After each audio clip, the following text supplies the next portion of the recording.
জিনিস আপনাদেরকে বোঝাই, আপনারা যারা ছোট ছোট ট্রেডার রয়েছেন এবং যারা বড় বড় ট্রেডারদের ভিডিও দেখে আসলে ইন্সপায়ার হয়ে আপনি $50, $100, $20 ডিপোজিট করে ট্রেড করেন, ঠিক আছে? এই যে দেখেন আমাদের এখানে প্রায় $2200 পর্যন্ত প্রফিট রয়েছে, ঠিক আছে? কিন্তু আপনারা যদি এখানে আমাদের 20 লট থাকার কারণে কিন্তু আমাদের এই প্রফিটটা জাস্ট একটা ক্যান্ডেল, ঠিক আছে? আমরা যদি আমরা এখান থেকে ক্লোজ করে দিব, ঠিক আছে? আমাদের যাই প্রফিট আছে আমরা এখানে দেখতে পাচ্ছেন $1600 সামথিং আমরা একটা প্রফিট নিয়েছি।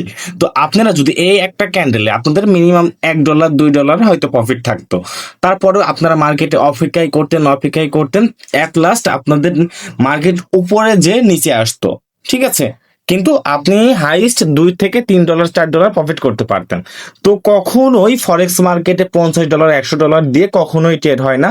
যারা আপনাদেরকে ক্যাম্পিং বোঝায় যে $50 দিয়ে $5000 বানাবে, $50 দিয়ে আপনার $500 ক্যাম্পেইন, যাই হোক না কেন কখনোই ট্রেডিং $500 নিচে সম্ভব না।